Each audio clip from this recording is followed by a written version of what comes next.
Assalamualaikum dan selamat datang. Selamat kembali ke segmen Bicara Fundamental bersama dengan Cikgu Yun CTC dan saya sebagai host anda, Boboy CTC. Jadi hari ini kita berada di episod yang ke-130.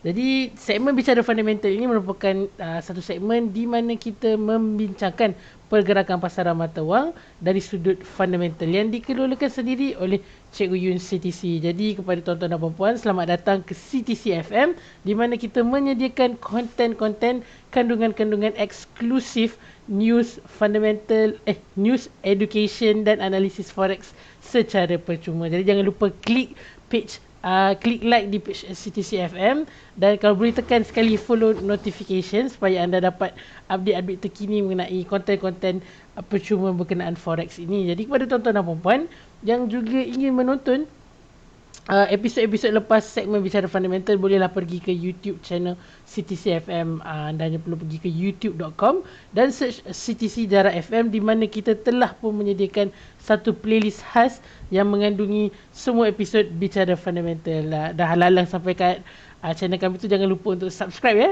Okey. Seperti biasa di kesempatan ini kami dari tim pengurusan CTC FM menyeru tuan-tuan dan puan-puan agar kita sama-sama mematuhi SOP yang telah dikeluarkan oleh pihak MKN dan kerajaan dalam usaha sama membendung dan memutuskan rantaian jangkitan COVID-19. InsyaAllah kita telah pun berada di fasa PKPB seperti yang kita semua sedia maklum. InsyaAllah kalau kita sama-sama jaga kita punya penjarakan sosial, patuh pada SOP, kita akan mencapai COVID-19 sifar dalam masa yang terdekat ini. Kepada tuan-tuan dan puan-puan yang ingin bertanya sebarang soalan ataupun request kepada Cikgu Yun untuk lihat sebarang pair, bolehlah tinggalkan komen, tinggalkan di ruangan komen.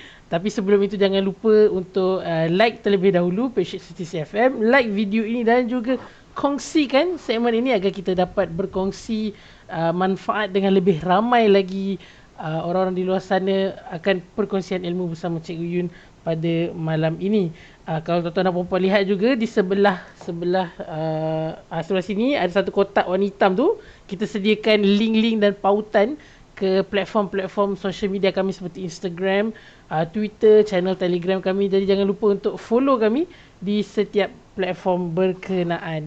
Jadi kita telah pun disertai oleh ramai rakan-rakan kita dan juga penonton-penonton setia segmen Bicara Fundamental seperti kita ada Cikgu Fahmi, Muhammad Hanafi, Muhammad Khairul Izani, kita ada Mohsin Syaib kata salam Boboy and Cikgu Yun. Waalaikumsalam. Fitri Hakim seperti biasa, salam Cikgu Yun and Boboy. Waalaikumsalam. Kita ada juga Nur Badri Yaakob dan juga Kusairi Abu Bakar, coach kita. Jadi terima kasih kerana tune in, stay hingga ke hujung segmen untuk kita sama-sama menelaah dan belajar akan ilmu fundamental yang akan dikongsikan oleh Cikgu Yun pada malam ini. Jadi tanpa buang masa kita jemput Cikgu Yun. Tapi sebelum itu satu pesanan khas daripada penaja kami iaitu XM. Sudah tentunya ada sebab mengapa lebih 2.5 juta pelanggan memilih XM sebagai platform dagangan mereka, di mana pelanggan boleh menikmati ataupun berdagang lebih daripada 1,000 instrumen dagangan. Jadi kalau tuan-tuan dan puan-puan berminat untuk membuka akaun dagangan di XM, bolehlah klik link di description ataupun pergi ke xm.com dan nikmati $30 percuma sebagai bonus permulaan. Tentunya tertakluk kepada terma dan syarat. Jadi Cikgu Yun, apa khabar dan Assalamualaikum. Waalaikumsalam warahmatullahi wabarakatuh. Sihat boy, alhamdulillah. Alhamdulillah Cikgu. Itu dia malam 21 Ramadan. Malam ni dah hampir ke penghujung jelah. 10 Ramadan betul, terakhir. Itu tadi. Jadi bagaimana sambutan Ramadan di kawasan Cikgu? Alhamdulillah meriah. Masih lagi memfokuskan tentang bantuan-bantuan bencana khususnya dalam kategori makanan asasi. Saya baru saja selesai urusan JSP iaitu Jom Shopping Perayaan Aidilfitri untuk lebih daripada 350 keluarga di mana setiap mereka itu akan diberi sedikit sumbangan peruntukan sebanyak RM100 bagi membolehkan mereka memberi barang-barang keperluan untuk menyambut Aidilfitri. Setakat itulah yang baru saja saya selesaikan hari ini, insya-Allah, dan akan dilihatlah sejauh mana keberkesanannya bagi sedikit sebanyak menampung. Dan hari ini juga saya baru saja kehilangan seorang ketua kampung saya, ketua kampung luar selian saya yang telah pun meninggal dunia pada jam 1 tengah hari tadi. Dan kebetulan pada saat ini saya sedang melancarkan suatu derma kilat untuk khairat kematian bagi sumbangan kepada anak-anak yatim, iaitu anak-anak beliau yang kita lihat perlu untuk diberikan bantuan segera. Dan agak sedikit padat jugalah saya punya ni mesej-mesej yang masuk sehingga ke saat ini bagi menyelesaikan perkara-perkara bantuan ni. Itulah untuk setakat hari ni. Sedikit masalah dan juga baru saja ada kematian yang terkini malam ini yang akan saya uruskan ke bumi pada jam besok pagi, jam 9 pagi. Tak jauh jiran kawasan saya juga. Bermakna hari ini ada 2 kematian serentak, cuma berbanding masa 1 jam 1 tengah hari, 1 jam 4.45 ataupun 4.30 petang tadi. Jadi padu-padu kifayah ni agak sedikit memerlukan keikhlasan lah, daripada mana-mana mereka yang berkelapangan. Betul. Untuk diurus segera. Jadi itulah situasi banyak pada urusan kemaslahatan masyarakat untuk sepanjang hari ini. Besok jangan tanyalah besok buat apa. Besok punya hal lah. Okey, dan kita kembali kepada kita punya carta-carta apa yang patutlah untuk market hari ni. Betul. Boleh teruskanlah. Baik, bismillahirrahmanirrahim. Alhamdulillahirabbil wa bihi nasta'in wa ala umurid dunya waddin. Hasbunallahu wa ni'mal wakil, ni'mal maula wa ni'man nasir. Subhanaka la ilma lana illa ma 'allamtana innaka antal alimul hakim. Rabbi shrah li sadri wa yassir li amri wahlul 'uqdatam min lisani yafqahu qawli, amma ba'd. Assalamualaikum warahmatullahi wabarakatuh. Dan salam sejahtera kepada semua pendengar-pendengar setia CC.FM di luar sana, mereka-mereka yang melayari gadget-gadget TV CC.FM di luar sana. Tidak kira apa jua latar belakang anda, tidak kira apa jua lifestyle anda, tidak kira apa jua trading style anda, tidak kira apa jua composition trade method yang anda guna pakai sepanjang masa. Ya, asalkan saja ia bermanfaat, marilah bersama-sama kita panjangkan. Alhamdulillahirabbil. Rasanya dah berdekat-dekat saya mengamalkan suatu mukadimah jadi sinonim dengan bibir saya. Setiap kali saya membuka bicara secara tak langsung ia memang mengingatkan diri saya sendiri dalam melihat keupayaan sama ada kita sentiasa berada dalam landasan ataupun kita ni tergelincir dalam mencari rezeki, khususnya dalam financial instrument trading. That's why saya mengamalkan kata-kata tersebut yang saya ciptakan untuk diri saya dulu asalnya, dan sekiranya ia memberi satu rangsangan kepada mereka di luar sana, mudah-mudahan dapat memberi kesan. Itu saja, insya-Allah. Baik, hari ini kita berada di 29 Ramadan 1441 Hijriah bersamaan 2020 Masihi. Bermulanya lah malam-malam ganjil dalam mengejar kita malam barakah, malam ampunan, malam 1000 bulan, malam yang senantiasa menjadi ganjaran yang terhebat di alam maya sekarang ini, maupun juga di alam-alam seterusnya. Untuk 1000 bulan tidak mungkin mampu untuk kita beribadah dalam tempoh satu malam, tetapi dengan izin Allah SWT itulah ganjaran 83 bulan. Oh, banyak, besar. Jadi 83 tahun, 83 bulan lah.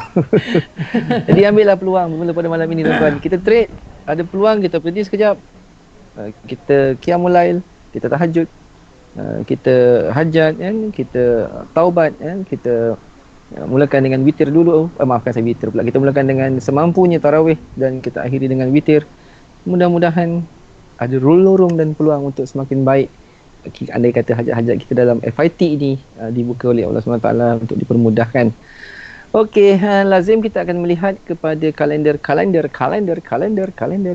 Kalender Mei 2020. Alright, dia nak raya. Mohon tutup muka saya di skrin. Aduh, muka handsome aku tu buat apa? Kenalah. Oops, hilang. Okay. Ajaib. Alright. Baik, Sun. S-U-N bunyinya Sun. Sun Mei 10. Sunday Mei. Okey, tiada sebarang bentuk hari impak. Kita tahu hari Ahad ya. Dan kita terus kepada hari Isnin 11 Mei. Kita ada New Zealand Dollars. Dan jika dilihat bersusun-susun ini ada saya melihat hanya ada dua mata wang utama yang menjadi fungsi ataupun tumpuan, iaitu NZD dan US dollar untuk minggu ini. Majoriti mereka menguasai counter dan AUD sedikit sebab NZD, AUD adalah counter komoditi. Mereka biasanya pairing untuk mendapat kesan rangsangan. Okey, kita ada NZD, US dollar, GBP sedikit, dollar kembali. Kemudian NZD semula, AUD, NZD, GBP satu. Seketul je GBP. CAD pun seketul. Buat ada je lah. American dollars semalam 12 Mei ni semasa Hazan Hashim bersiaran jam 8.30 malam. Okey, consumer price index yang satu data yang memang kita nampak adalah data tentang inflasi. Mencatatkan bacaan forecast yang menduka citakan tinggi bacaan ni sebenarnya. Tinggi itu maksud saya tinggi dari segi bentuk dia keadaan lemah dan dia meningkat. 0 negatif 0.7 negatif 0.8, satu angka yang sangat tinggi, Jadi untuk dia kembali kepada satu bacaan yang menyusut, ia memerlukan istilahnya kerja keras daripada kerajaan Amerika untuk the next coming months, iaitu pada bulan seterusnya, iaitu pada bulan 5 ini yang akan kita bicarakan pada Jun nanti, iaitu di bulan Syawal. Bacaan yang sebegini tinggi untuk dia menyusut, dia memang memerlukan kerja keras. So apakah yang akan merangsang situasi CPI dan core CPI yang kedua-duanya mencatatkan bacaan yang dukacitakan ini? Amerika sepatutnya perlu ada satu evidence selepas ini bahawa mereka mampu untuk merangsang inflasi. Commonly dia akan terkait dengan kekuatan perbelanjaan dalaman kita dalam negara. Macam kita di Malaysia lah. Kerajaan melancarkan fiskal monetary, iaitu rangsangan keuangan seperti BPN, contoh Bantuan Prihatin Nasional. Seperti apa rangsangan IKS, Small Medium Entrepreneurs punya package bagi merangsang dalaman. Begitu juga dengan Amerika. Okay? Dan melihat pula jika inflasi ini semakin tinggi, ini bermakna kekuatan barangan ataupun produk keluaran di negara Amerika kekal, tetapi keupayaan untuk berbelanja kecil. Itu sebab dia jadi tinggi macam ni, kecil. Yalah, dengan keadaan COVID, pandemik, mungkin mereka berkira-kira untuk menjaga keselamatan, kurang berbelanja, keuangan hanya dipegang untuk diri sendiri, tidak mahu untuk berbelanja dengan kadar yang sepatutnya. Biasa berbelanja $10 untuk minum 3 orang. Kali ni dia cut $2 je, aku nak minum seorang. Lagi $8, pasal lah diriku, duit aku bukan duit kau. Dia berkira-kira macam tu. Jadi inflasi tak boleh nak berkembang. Alright, contoh begitu. Itu bahasa kasar. Tapi itu bukan dikira sebagai inflasi tu. Inflasi tu ada duit tapi duit tu tak boleh dibelanjakan dia ada dua maksud. Satu, you punya wang tetapi you tak ada barang nak beli. So you supply and demand tu unbalanced. Macam boy sekarang. Boy pakai headphone kan. Alamak tu bazing-bazing bunyi angin. Okey.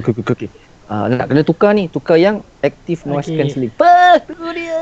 NZ mintanya. Berapa harga? Contoh RM1,000 kan boy kan? Boy ada duit. Tu saya ada RM1,500. Saya boleh beli. Ada barang tak? Ada. Apa barang dia? Jenamanya apa? Jenama dia Jabra. Berapa harga? $700. Betul, saya boleh beli. Tapi boy order 3 bulan tak dapat. Barang tak ada, duit ada. Duit ada. Itu satu. Kedua, barang ada, duit tak cukup. So sekarang kita berada di situasi yang barang ada, duit tak cukup. Ya, barang ada, duit tak cukup. Sebab bila perniagaan perlahan, tentunya para peniaga berkira-kira untuk bertahan, satu. Kedua, untuk dia mendapatkan pelanggan, dengan dia dah menampung kerugian few months ni, tak ada income yang sepatutnya, dia terpaksa charge lebih. Betul. Kan? Okay lah, I bagi you installment, tapi I charge you 25%. Alamak. Contoh kan boy, masih boleh beli tak kalau macam tu? Boleh kan, tapi installmentnya dengan harga yang tinggi. Itu pun inflasi. Sepatutnya boy ada RM1,000 tadi, kata boleh beli 4-5 barang. Contoh kan, 4-5 barang, tapi cuma boleh beli satu. I see. Lagi 3 barang boy tak dapat. Terpaksa struggle lagi untuk pusingan cari kewangan untuk tampung. Itu inflasi. So apa yang jadi pada consumer ini adalah satu perkara yang sangat penting untuk kita letakkan sebagai indikator yang dolar dalam keadaan yang sangat struggle. Sebenarnya dia sangat struggle. Oleh kerana kuasa pandemik dan isu dia. So mereka yang trade dolar Amerika di saat ini, apa yang berlaku peningkatan itu adalah berlaku dari sentimen dan spekulasi. Bukan daripada fakta evidence. This is enough to drop that beautiful the dollars America. Enough. Alright. Okay, dah faham konsep di situ. Dan commonly dengan keadaan data yang berlaku secara clean and clear, the big evidence for the weaknesses ini, commonly dia ada di antara 24 hours punya movement. So kita beralih kepada hari ini, alright. So selesai di Wall Street waktu semalam, dan sekarang kita kembali seperti waktu Wall Street sekarang ini 10.47, dan kita mula dengan 10 pagi pula. Official cash rate untuk New Zealand dollars. Kita lihat Mr. O baru saja mengumumkan satu rate yang tiada perubahan, 0.25. So kalau kita roll back di bawah ini, kita nampak dollars New Zealand still the champion top 3 lah. Atasnya AUD, secondly-nya CAD, thirdly masih lagi NZD, dan masih dikejar oleh Amerika, tetapi ada tanda kat belakang ni lebih pada 0.25%. Atau tidak. Ini masih dalam kumpulan untuk diperjelaskan oleh Federal Reserve whether adakah kedudukan ini kekal untuk jangka yang agak panjang seperti mana dolar untuk Aussie dan Canada yang telah pun mengutamakan tidak ada perubahan. Dia dah jelas ada perubahan. Selama mana tidak perlu. Tetapi dolar masih berkira-kira. Adakah sesuai ataupun tidak.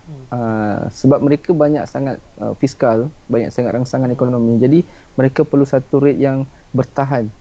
Berbanding dengan AUD, CAD dan NZD, mereka jelas dengan satu plan, dan satu plan tu saja yang mereka guna pakai. Iaitu sebagai contoh, setiap minggu Aussie dollar akan buat bond purchasing 5 billion Aussie setiap minggu. Sama dengan Canadian dollar. 5 billion Canadian dollars every week. So ini pun sama, 5 billion. Tetapi Amerika above than that, 100 billion. Okay. So dia kena jaga dia punya rate. Kena ingat, nanti saya kupas macam mana bond ni bekerja dan apa kesannya kepada duit currency. Lebih secara langsung lah, secara ringkas untuk mudah faham. And then kita tengok pula, ni seperti mana policy statement dia. Wow. Okay, ini lebih pada digesting setelah Mr. O mengekalkan ataupun memuktamadkan rate tiada sebarang perubahan. So bermakna digesting terhadap 1, 2, 3, 4 press conference tadi di New Zealand dollars, ini cukup penting.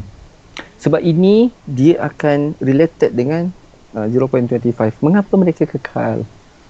Kebiasaannya bila central bank dia menyentuh isu official cash rate untuk interest rate bank pusat mereka, dia akan berkait dengan bond purchasing. Bond yield dipanggil, bond purchasing. Apa contoh bond purchasing ni? Macam kalau Amerika yang popular macam US 10 tahun, US 5 tahun, US 3 tahun, 2 tahun dan setahun. Yang sangat popular dan menjadi pilihan adalah US 10 tahun. Satu terma pinjaman, satu terma pinjaman. Bond ni satu pinjaman sebenarnya. Satu terma pinjaman. Saya letakkan pinjaman sebab mudahkan faham. Bond ni kita pinjam duit sebenarnya tau. Kita pinjam duit orang. Nanti saya pecahkan siapa duit yang kita pinjam tu. Duit siapa yang kita pinjam? Kita pinjam duit orang, kemudian kita janjikan rate yang ni, 0.25%. Untuk tempoh berapa lama? Kalau kata tadi American dollar US 10 years yield, bermakna matang 10 tahun. Cukup 10 tahun, you bayar balik duit I. Okay, I'll be back. I'm back. Itu Terminator. I'm back.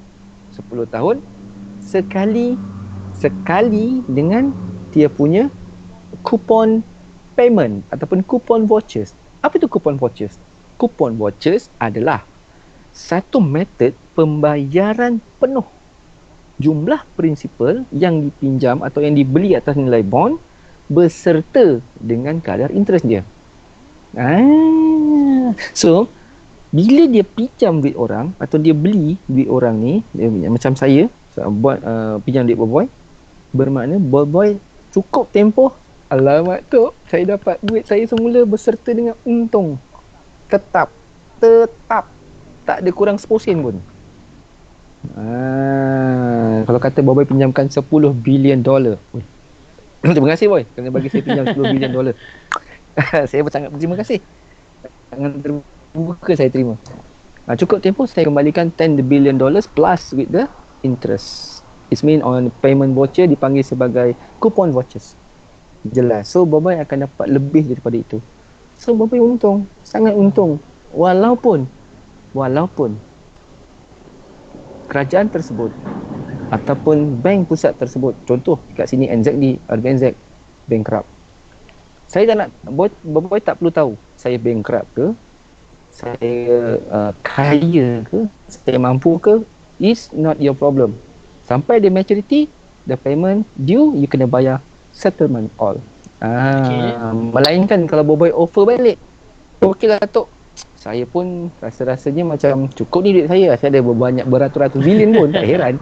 Saya sambung lagi lah Tok 10 tahun, tak ada hal lah. Sap-sap soy. Okey.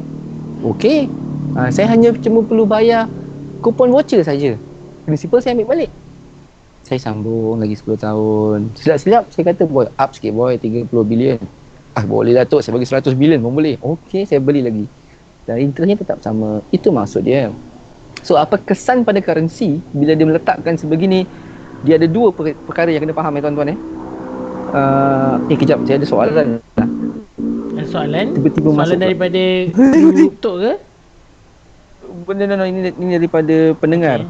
Okay. Ramai pula yang PM. Ngada-ngada betul lah aku ni.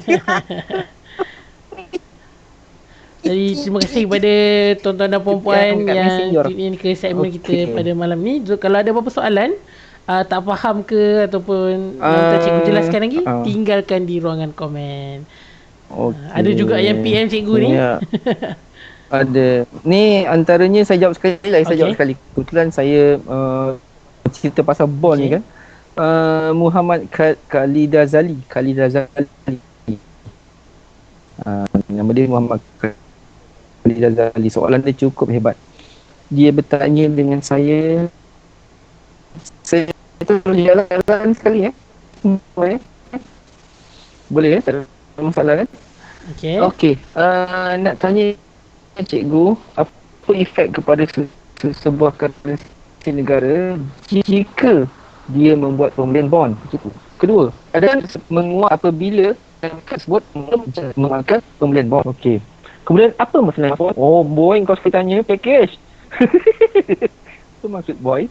Apakah maksud bond ini dan fungsi dia dalam harap cikgu dapat kupas dalam live CTC malam ni. Terima kasih. Sama-sama. Cikgu, Alhamdulillah, terima kasih. Tok, kalau tak keberatan boleh ulang balik soalan tu. Kita ada masalah connection jadi putus-putus sekejap. Soalannya mahal ni, sepumas. Soalan dia macam ni. Ni daripada Muhammad Khalidazali. Dia bertanya, saya nak tanya cikgu mengenai bond. Pertama, apakah efek kepada sesebuah currency negara? Efek bond pada currency negara jika dia membuat pembelian bond. Maksud dia ni pada saya adalah kerajaan. Government itu membeli bond. Bond daripada negara yang lain. Dia tak cakap tapi dia membeli bond, tak kisah. Bermakna persoalan dia ni dia membeli bond. Sama ada bond negara lain atau bond negara dia sendiri. Tak ada masalah. Kita anggap ini dua hala. Sama ada sendiri atau private atau luar. Okey, selesai. Kedua, adakah negara tersebut akan menguat atau melemah? Maknanya selepas dia melakukan pembelian bond. Okey, faham tak Boy soalan tu? Faham.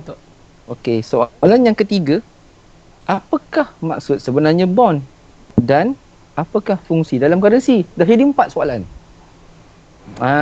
Apakah maksud bond dan bagaimanakah ia berfungsi terhadap sesebuah currency? Ada 4 soalan.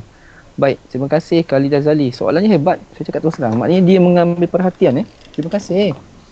Baik, kebetulan kita melihat isu RBNZ, dan jam Isu ini RBNZ adalah 10 pagi. Okay. Saya dah kupas tadi isu kaitan RBNZ tentang rate ini. Jika dia kekal, company central bank isu dia akan berpaut, dia akan berpaut bond yield. Okey, satu saya jelaskan. Bond ini bahasa pasarnya kalau saya, dia adalah beban hutang. Beban hutang. Okey, tu tadi kata soalan dia yang saya buat daripada bawah pada 4, 3, 2, 1. Apakah tu bond? Okey. Bond ini saya letakkan sebagai beban hutang. Fahamkan betul?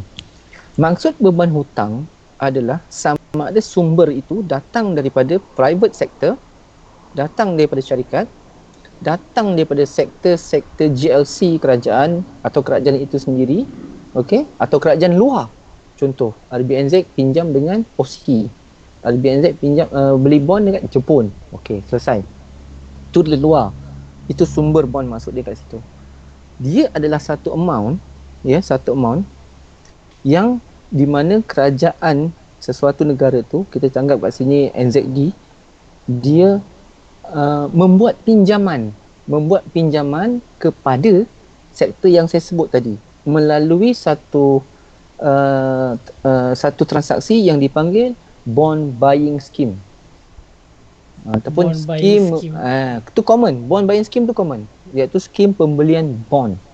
Iaitu contoh tadi katalah private sector, syarikat dan juga negara luar. Dia ada 3 bentuk. Dia ada dua saluran dia commonly. Private sector, private sector, sektor peribadi atau sektor persendirian. Company sector, iaitu konglomerat besar-besar, mungkin contoh macam Boeing ke something, contoh lah company besar.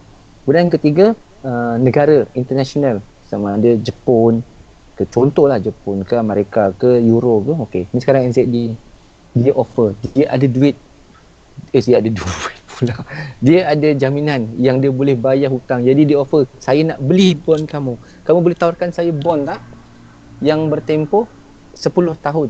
Contoh bagi kepada konsepnya sama, private sector, companies ataupun nation ataupun country sama.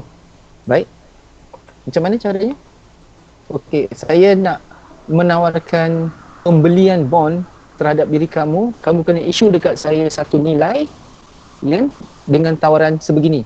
Saya akan beli seberapa banyak yang saya mampu daripada kamu, dalam tempoh tertentu saya akan bayar kembali, iaitu 10 tahun. Contoh NZD 10 tahun. Boboy tadi saya bagi contoh, boleh issue 10 billion bond, 10 billion dollar. Saya kata baik, saya beli bond kamu. So saya beli tu maknanya saya pinjam dengan Boboy. So bila saya pinjam dengan Boboy kena issue Boboy punya aset, Boboy punya kekuatan keuangan itu kepada saya. Faham Okay. So bermakna saya melabur duit saya dengan tempat Boboy. Saya automatik saya akan melabur dengan Boboy tak langsung. Saya dah ada hutang 10 bilion, saya kena bayar kat Boboy 10 bilion NZD beserta dengan 0.25%. Itu konsep dia. Faham Faham. Dan cukup 10 tahun saya kena bayar penuh. Clear, selesai. Kemudian soalan dia, apakah fungsi dia dalam sesebuah currency? Okey, fungsi dia apa? Bila central bank NZD ni dah dapat 10 billion tu, dia akan segregate ni maksudnya agihkan. Betul ke bahasa saya? Segregate tu agih. Segregate. Agih lah kan. Alih-alih pecah-pecah, salur-salur kan. Okey. Saya akan salurkan kepada bank yang kecil-kecil dalam negara saya. Faham Faham betul. Okey. Alright. Saya salurkan pada mereka. Contoh RBNZ induk macam kita Bank Negara Malaysia. Bawahnya ada Auckland Bank, bawahnya ada Canterbury Bank. bawahnya ada West.com Bank, mana contoh bank dalam NZD. Okey, satu bank nakkan $1 billion, bagi 1 bilion, 1 bilion, 1 bilion, 1 bilion. Dia pecahkan, disalurkan atas keperluan bank-bank kecil di dalam negara dia untuk bank tersebut merancangkan proses aliran tunai. Tak kira dalam bentuk apa. Merancangkan proses aliran pinjaman tunai. Perumahan. Mungkin dalam bentuk properti, mungkin dalam bentuk pembelian dalam negara itu.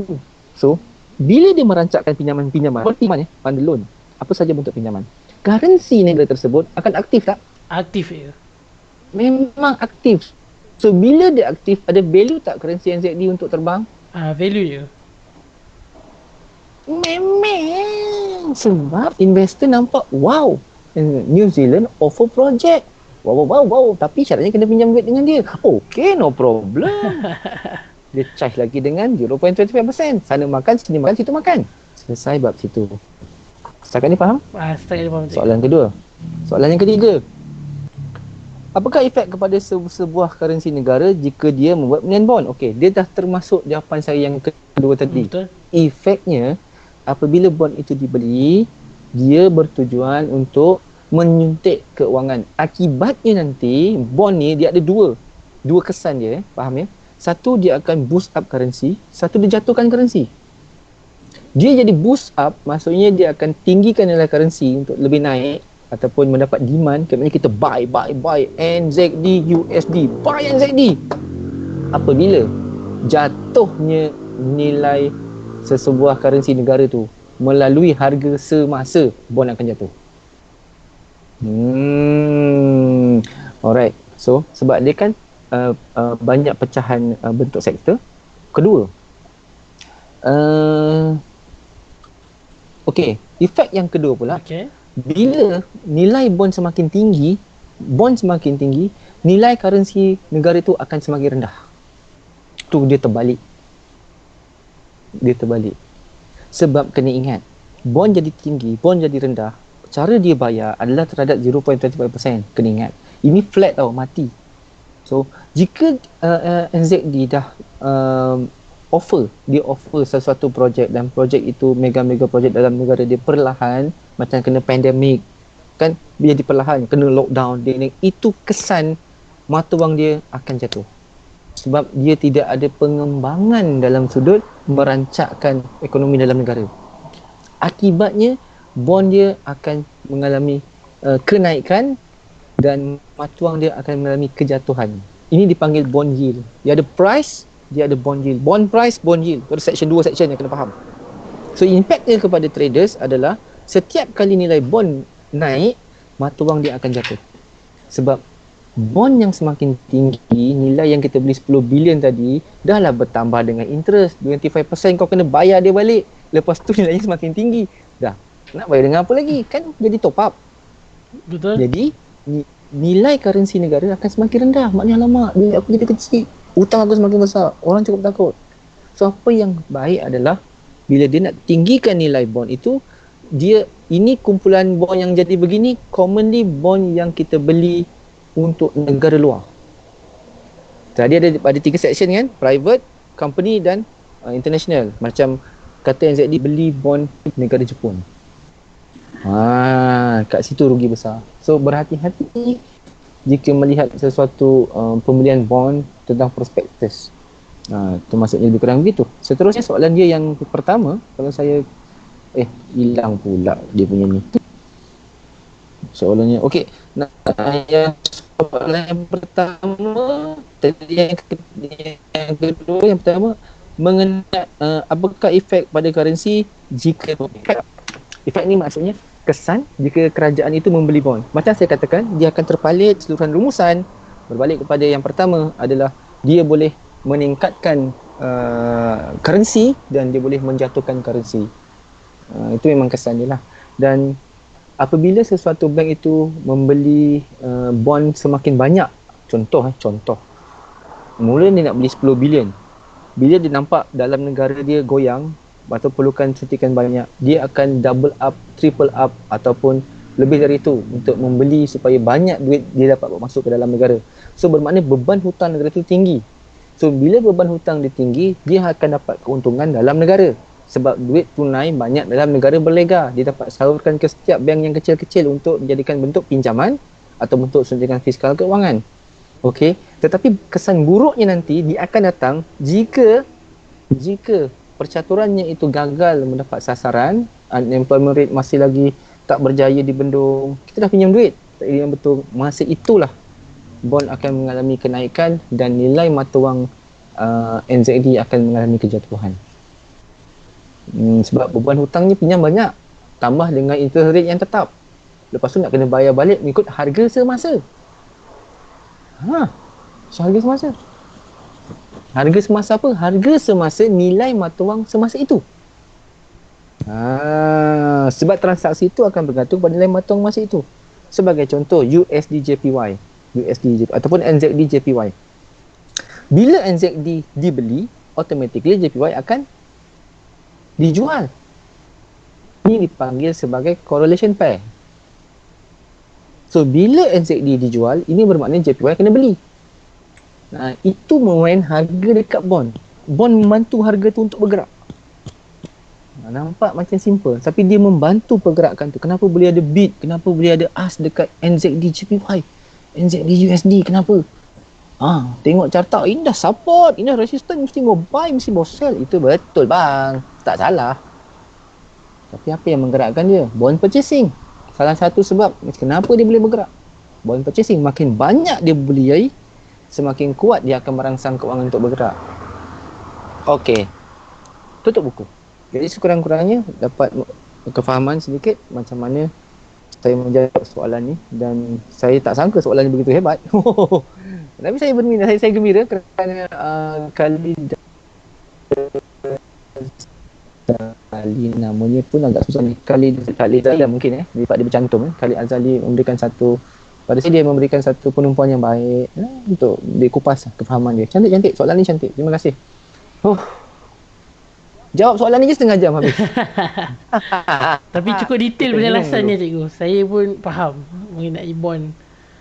Terima kasih, alhamdulillah. Okey, kita terus kepada jam 2 petang pada waktu tadi. Setelah kita selesai RBNZ. Growth domestic product bagi suku tahun suku tahun pertama. Ni suku tahun pertama untuk GDP. Maknanya kita ingat bulan 1, bulan 2, bulan 3. Bulan 3, bulan 4, bulan 5. Sekarang dia dah bentangkan. So untuk bulan 6 dia akan terbit nanti Julai insya-Allah ataupun Jun paling awal untuk dia keluar pula prelim GDP quarterly pula, quarterly salah cakap. Okey, bacaannya menggunakan negatif 2.6 dan bagus ni, ada peningkatan sebanyak negatif 2.0%. Walaupun agak menyusut negatifnya itu, tetapi dia menyusut bukan menyusut pula. Dia menyusut ni maknanya dia meningkat tapi masih lagi kategori negative zone. So dia perlukan satu, nak kata keajaiban tu boleh juga kan, dengan keadaan pandemik ni bukan senang Kita tahu semua negara mengalami isu dalam economic growth economic domestic, tak dinafikan. Saya bagi contoh, kalaulah Mini Cooper tu dijual sekilo 30 sen kan bagus, kita boleh beli banyak-banyak. So GDP dia mungkin boleh naik sebab orang banyak beli Mini Cooper. Ini jual Mini Cooper sekatut 300,000. Siapa boleh beli banyak-banyak? Keras macam tu je, besi karat. Jadi satu demand yang seperti mana sasaran pasaran. Nak kurangkan harga, nanti dia rugi. So bila dia rugi, terpaksa minta suntikan bantuan keuangan daripada kerajaan. Macam mana mereka buat sekarang? Mereka melaksanakan satu fiscal stimulus untuk membantu sektor industri otomotif, untuk membantu sektor penerbangan.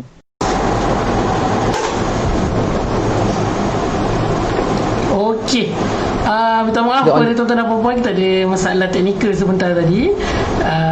Jadi kita boleh resume kembali kepada perbincangan bersama Cikgu Yun tadi. Cikgu Yun okey? Okey. Kita minta maaf sekali lagi kerana ada masalah teknikal.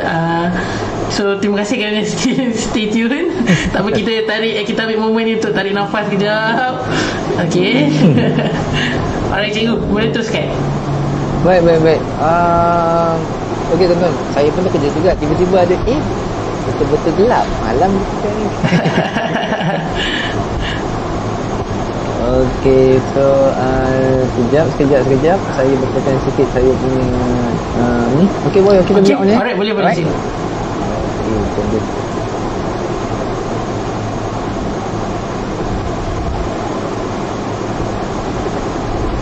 Cikgu? Ya, okey. saya. Macam freeze sekejap sangat. Okey tuan-tuan, saya terus kepada kita punya mengajar malam ini. Kita kembali kepada jadual data tadi. Kita berhenti pada para harga. Tadi kita cerita pasal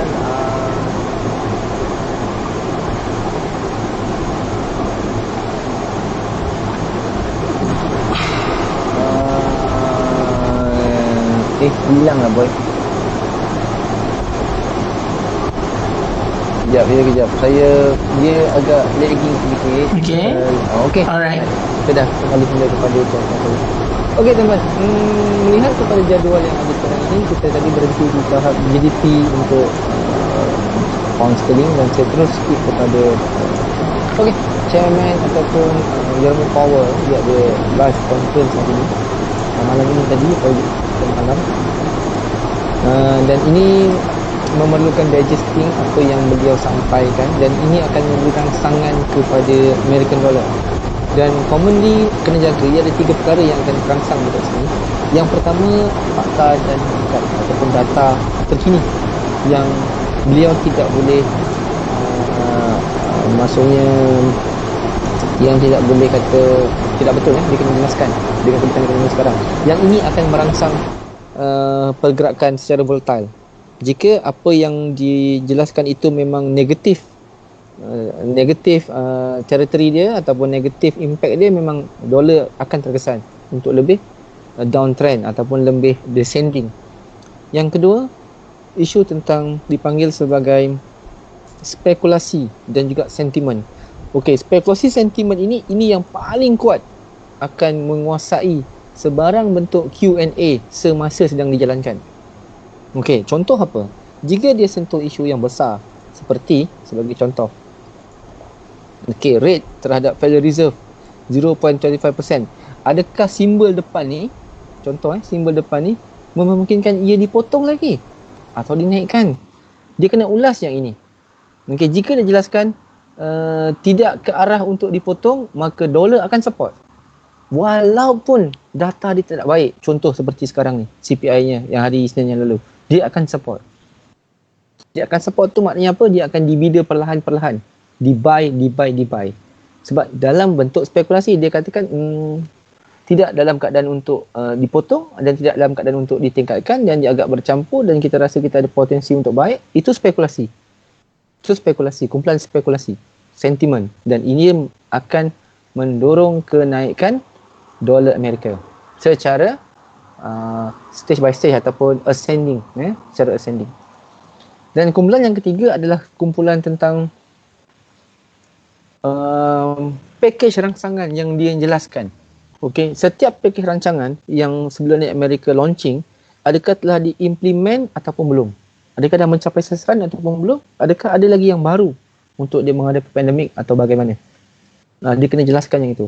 Jika dia dah implement, dia dah guna pakai sepenuhnya mengikut kadar-kadar tertentu yang dinyatakan, jumlah-jumlah sampai ratusan bilion dolar itu, sampai ke trilion, kita tahu sampai lebih pada 2 trilion dolar sekarang dah dibelanjakan. Ini bermakna dolar support. Sebab dia dah guna pakai, dia nampak kesan dia. Dan oleh yang demikian, apakah tools ataupun peralatan yang dia akan guna?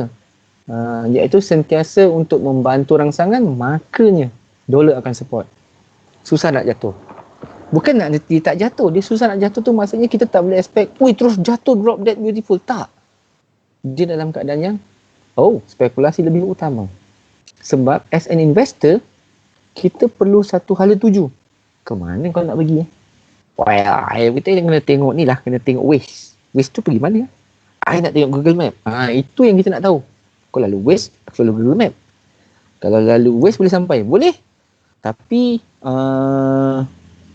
jangka masa pendek, 30 minit sampai ke LCC. Daripada mana? Daripada Shah Alam ke LCC 30 minit. Tengok Google Map 45 minit. Sebab apa? Sebab dia melalui jalan tol. Ini melalui jalan bawah. So, investor akan pilih antara mana. Itu dipanggil sebagai hala tuju. Contohnya. Dan ini akan support dolar. So, untuk dolar jatuh adalah apabila dia tidak boleh membuktikan perancangan-perancangan yang saya nyatakan tadi diimplement sepenuhnya. Dolar jatuh. Sebab you already boost up a big huge amount, tapi you tak boleh nak implement seperti mana rancangan yang mereka gembar-gemburkan. Masih dalam proses. So ini agak melemahkan investor bahawa pelaburan terhadap dolar agak perlahan. So dia akan pergi kepada yang lebih menarik. Contoh dia pergi bond, contoh dia pergi emas, contoh dia pergi, aku nak pergi euro lah. Scalping pun tak apa. Itu bahasa pasar dia. Dia kena faham kat situ. So benda ni perlukan digesting dan perlukan kefahaman ekonomi. Maksudnya kefahaman yang saya jelaskan ini adalah macam mana tuan-tuan nak tackle semasa Jeremy Powell menjawab soalan-soalan dan juga memberi pandangan beliau serta keterangan jelas tentang hala tuju Federal Reserve di saat ini. Sama ada ekonomi masa hadapan ataupun yang sedang mereka laksanakan. Ketiga-tiga ini akan memberi rangsangan pergerakan khususnya kepada dolar Amerika. So begitu. So kalau kita lihat sedikit sebanyak di kawasan dolar, okey, sekarang jam berapa? 11.19. Kita ambil kerja sikit lah, just nak tengok kerja. Now is, kita besarkan sedikit.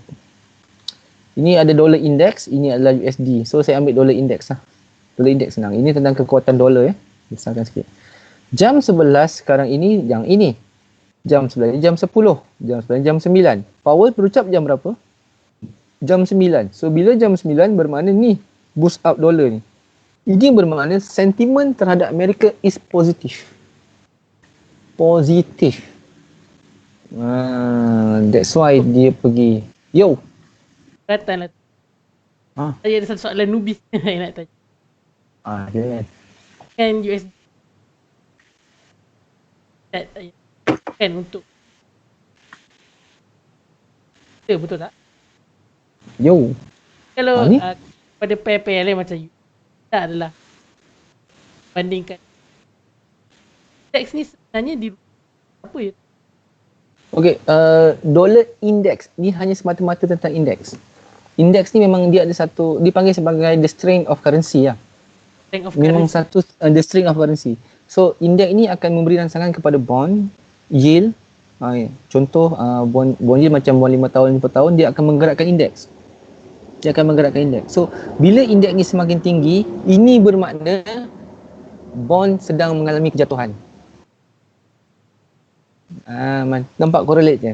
So kita tengok nilai bond. Bila bond ni semakin rendah, maknanya dolar indeks akan semakin meningkat. Dan ini yang sedang berlaku sekarang ini adalah satu graf hanya melihat kekuatan dolar. Bermakna, dan ni sekarang 4 jam So bermakna yang candle ini dalam tempoh 4 jam sekarang ini adalah candle yang melihat buyer memang berminat membeli dolar. Tengok, dolar cap pun semakin tinggi. Semua dolar akan meningkat. Dia akan meningkat. Tengok GBP USD. GBP jatuh, maknanya dolar meningkat. Tengok indeks dia. So dia punya base utama dia adalah lebih kepada bond yield. Dan juga kepada harga minyak, kena faham. Juga memain peranan kepada USD index. Ni, US oil, minyak ni. Juga memberi rangsangan. Minyak yang semakin rendah akan meningkatkan indeks Amerika. Juga memberi panduan. Dia commonly dia akan memberi kesan kepada counter besar kekuatan ekonomi negara. US oil, kemudian kekuatan bond, kelemahan bond, 2. Dan yang ketiga adalah purata demand terhadap dolar JPY. Indeks akan memberi kesannya dulu. Dia akan memberi petanda. Kalau kita besarkan contoh USD JPY, tengok meningkat kan? Nampak? Ni semakin tinggi. Ini bermakna lepas ni dolar JPY akan lebih tinggi lagi. Sebab indeks dah semakin tinggi. Dia akan ikut semakin tinggi. Maknanya dia jalan dulu, ni ikut belakang. I follow. Tengok minyak, dia akan jadi semakin rendah. InsyaAllah dia akan lagi rendah. Mungkin dia boleh sampai kepada paras daripada harga 25, dia akan pergi harga 25.10, daripada 25.50, mungkin rendah sikit kepada 24. Tengok indeks dia semakin tinggi. So, indeks yang memberi petanda kekuatan dolar, ini bermakna rangsangan setiap counter dolar akan melihat kepada indeks. Ke mana pergi dolar indeks? Oh, dia tengah naik. Dia pun naik. Tapi kenapa macam siput? Lantak lah macam siput kah? Macam sedut kah? Dia sudah pergi, ini kali dia pun akan tinggi lah lepas ni. Dia akan ikut lah naik atas. Berapa faham tak maksud saya? Kita tak boleh besar, kita kecilkan. Dan saya tak langsung tengok US oil juga. US oil ni untuk kontrak bagi Jun, indeks yang semakin meningkat, dia akan menjatuhkan harga minyak. Minyak akan semakin rendah. Sebab dolar semakin mahal. Tengok pada UCAD pun sama juga. Tengok indeks yang meningkat, dia akan terus meningkat. So kita besarkan sikit pada 4 jam. Nampak? Dia tengah meningkat. Jangan cerita trend, jangan cerita mana harga dia nak pergi, itu belakang kira. Fahamkan macam mana dia jalan dulu, yang mana counter dolar akan ikut kat belakang. Follow dia ni. Gua faham? Alright, 3,500 selesai. Dan kita terus kepada jadual yang seterusnya. Masih lagi Mr. RBNZ banyak ke udara kita tahu minggu ini. Besok pun ada jam 4.10 pagi. Sedang kita nak sahur, kita boleh tekan-tekan titit bye-bye session. So ini saya beri advice, better you digest statement-statement yang dia akan sampaikan. Okay. Dan seterusnya kita ada unemployment change untuk OC dan unemployment rates yang akan ke udara serentak pada 9.30 pagi. Ini akan memberi rangsangan terhadap situasi OC dolar sekarang. Kita tahu rate dia meningkat banyak 8.3%. Ya Allah, banyak orang yang tak bekerja kot kat OC ni. Aduh, terkejut juga Dan.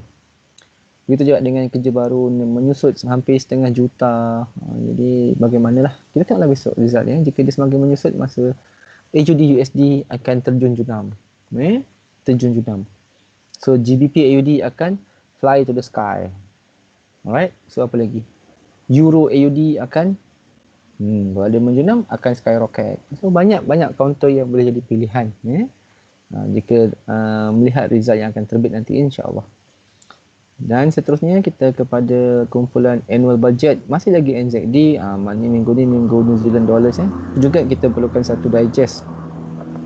Dan terus kepada jam 11 petang, ni Mr. Andrew Bailey speak, satu governor baru yang saya lihat sangat eager. Orang Melayu panggil apa, boy? Rakus Fuyo, dasar. Hashtag dasar rakus.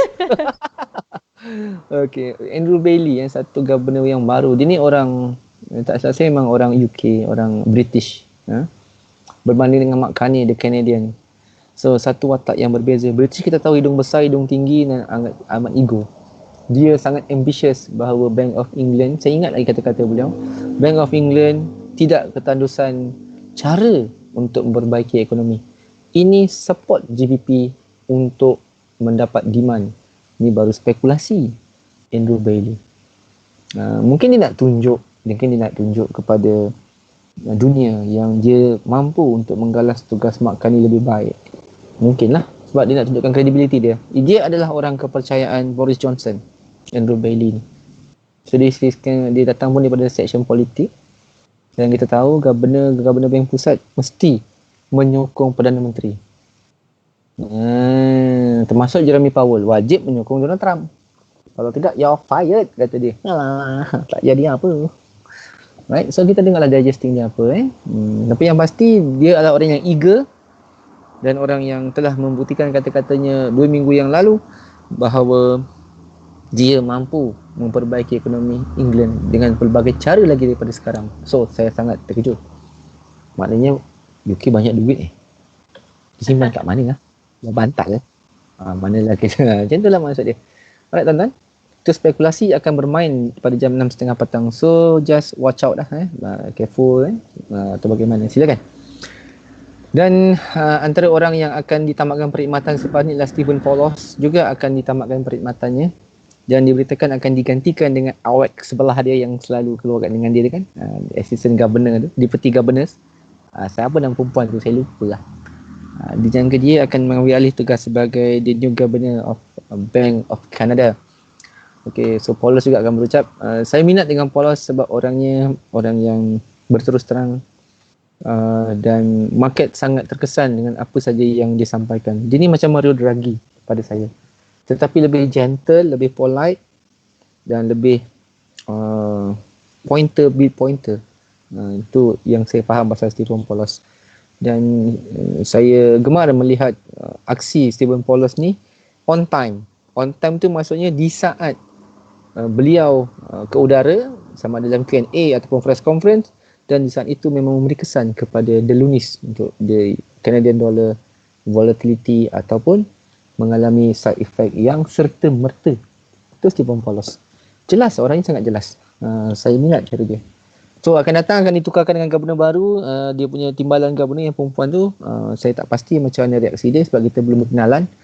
Dan saya pun tak pasti rumah sewanya kat mana. Jadi nak berjiran tu tak susah juga. Alright, and then kita ada Euro untuk Jerman GDP jam 2 petang hari Jumaat. Semenjak pandemik ni boleh pula kau keluar jam 2 petang, 3 petang. Yang masa waktu biasa tu pukul 1 tengah hari, time kita dekat masjid, baru nak 2 petang tenang sikit. Lebih awal dia terbit. Kan buat kan? Macam something aja dia orang ni kan. Memulakan satu bacaan fokus yang menyusut. Maafkan saya, bukan menyusut, bertambah daripada 00 kepada angka 2. Double 2 dia baginya. Betul 2 dia bagi. Negatif 2.3. So, macam saya katakan, GDP ni dia akan beri kesan untuk domestic product. So, boleh maklum jika dia meningkat atau menyusut, dia akan impak kepada Euro USD. Dia juga dengan Euro JPY. Dan sekarang ini yang jadi popular adalah Euro GBP. Antara yang memberi satu counter yang ramai pengikut Euro GBP. Boleh dilihat. Sebab kedua-duanya adalah counter Eurozone. Satu dah Brexit, satu lagi Euro. Oh, kau lawan tauke Baiknya macam tu lah. Dan untuk malam esok kita tutup dengan retail sale dan core retail sale yang serentak terbitnya. Bacanya sangat kuat untuk mendukacitakan. Okey, daripada negatif 4 kepada negatif 8. Ini 100% dia punya double up figure. 100% bukan double up, 100%, maknanya sekali ganda. 8.7 kepada 12.0, ini hampir kepada 50%. So kita tahu bahawa figure-figure ni figure yang cukup besar. So the American needs to show something in a positive territory to make sure yang kita nampak indeks ini boleh boost up lagi semakin tinggi. Atau hanya kat sini turun balik. Tengok UJ dah mulai turun balik, ngek-ngek sikit-sikit. Sebab dia turun sikit, ini pun turun sikit. Tapi tengok indeks ni tuan-tuan, di mana indeksnya? Jika insya-Allah indeks ini semakin meningkat untuk mengejar mungkin lebih tinggi pada 100, bacaan 100 atau mungkin 190 atau mungkin lebih tinggi kepada 103 yang pernah dicatatkan pada bila? Pada 20 hari bulan 3 yang lalu untuk dikejar semula yang ini. Maka ini bermakna potensi contoh seperti UJ juga mampu untuk ke arah angka 111 semula seperti mana sebelum ini. Indeks memberi panduan pada kita untuk melihat kekuatan currency itu. Di mana currency lain akan I follow from the back. From the back ke I follow from the behind. Ke behind enemy line. Macam-macam enemy ada. Nah, iya je aku cakap. Okey tuan-tuan, alhamdulillahirabbilalamin, kita berjaya mengupas dan melihat segala bentuk kebarangkalian, sebarang bentuk forecast, sebarang bentuk previous dan sebarang bentuk unjuran-unjuran yang kita lihat ada potensi terhadap pergerakan kaunter sepanjang minggu ini berdasarkan kepada banyak pilihan-pilihan currency yang bermula pada NZD, dolar, GBP, NZD, AUD, NZD, GBP, CAD, Euro, USD. Lebih kurang sama je belakangnya semua D. Oh, satu je P. Lain semua D, P, R. R ada dua je. Lain semua D. So, bermakna apa? Minggu ini adalah minggu untuk currency dollar. Itu hakikat. Itu jelas. So, selamat trade semua. Dan mudah-mudahan ada manfaat dan kalau ada Popik tu kongsi-kongsi lah dengan saya. Kesian saya ni. Aduh, tak kaya-kaya sampai sekarang. Allahu Akbar. Okey, tuan, saya kembalikan kepada Boboiboy CTC untuk ulasan penutup bagi segmen malam ini. Silakan.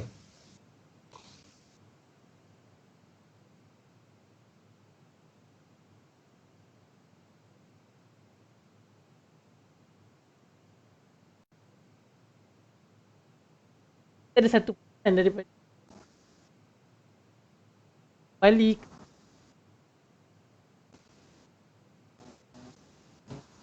saya dan host kita Oh, dan saya dapat mesej satu boy. Ya boy, saya dapat mesej daripada Nur Badri Yaakob. Assalamualaikum, selamat beraksi untuk malam ni. Dia mengikuti rancangan kita sepanjang kita beraksi. Terima kasih Nur Badri kerana memberi sokongan pada segmen saya dan segmen kita boy malam ni. Dia minat untuk bertemu di masa-masa akan datang lagi. Terima kasih Nur Badri Yaakob. Okey boy, silakan. kita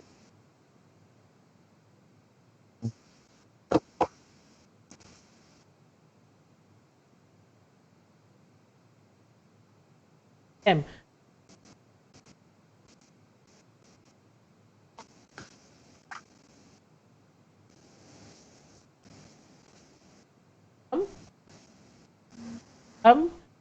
lain-lain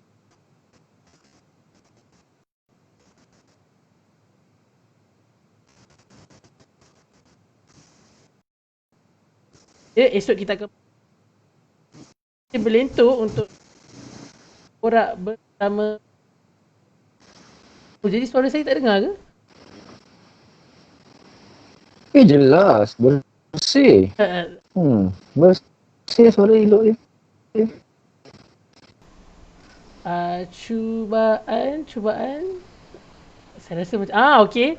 Saya rasa baru jadi saya terpaksa ulang semula, minta maaf. Okey. Sekali lagi saya satu pesanan daripada tim pengurusan CTC FM. Kita akan kembali beroperasi dari konti CTC FM insya-Allah bermula pada bulan hadapan selepas raya. Jadi kepada tuan-tuan dan puan-puan yang merindui DJ Pak Su, insya-Allah kita akan bersua pada bulan hadapan.